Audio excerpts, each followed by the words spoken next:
God had planned something better for us so that only together with us would they be made perfect.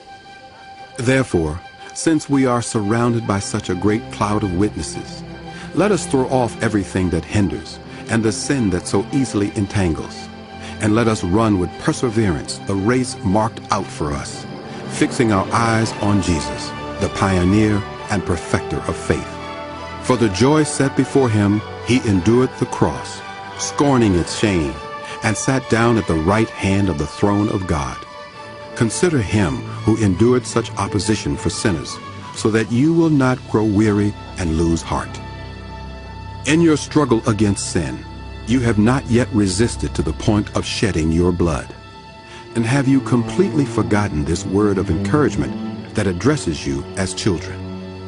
It says, "My son, do not make light of the Lord's discipline, and do not lose heart when he rebukes you, because the Lord disciplines those he loves, and he chastens everyone he accepts as his child." Endure hardship as discipline. God is treating you as his children. For what children are not disciplined by their father? If you are not disciplined, and everyone undergoes discipline, then you are not legitimate children at all. Moreover, we have all had parents who disciplined us, and we respected them for it. How much more should we submit to the Father of spirits and live?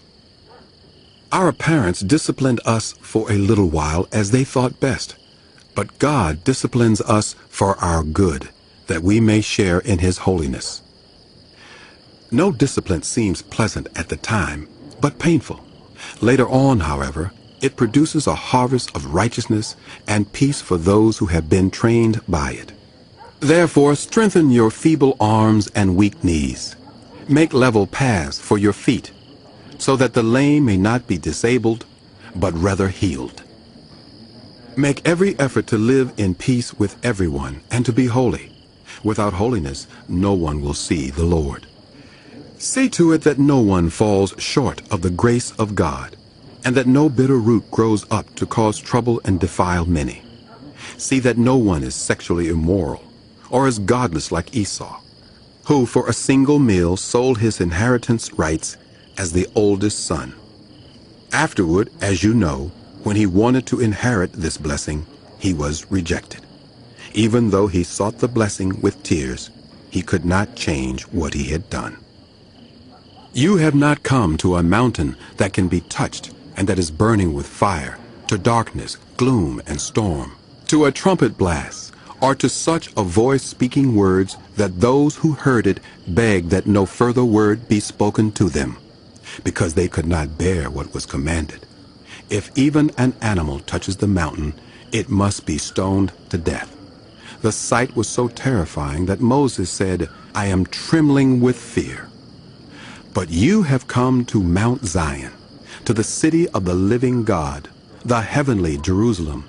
You have come to thousands upon thousands of angels in joyful assembly, to the church of the firstborn, whose names are written in heaven.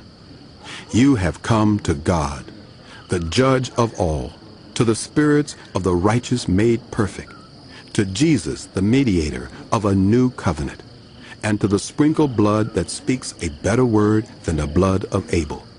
See to it that you do not refuse him who speaks. If they did not escape when they refused him who warned them on earth, how much less will we if we turn away from him who warns us from heaven? At that time his voice shook the earth, but now he has promised, "Once more I will shake not only the earth, but also the heavens." The words "once more" indicate the removing of what can be shaken, that is, created things, so that what cannot be shaken may remain. Therefore, since we are receiving a kingdom that cannot be shaken, let us be thankful, and so worship God acceptably, with reverence and awe, for our God is a consuming fire.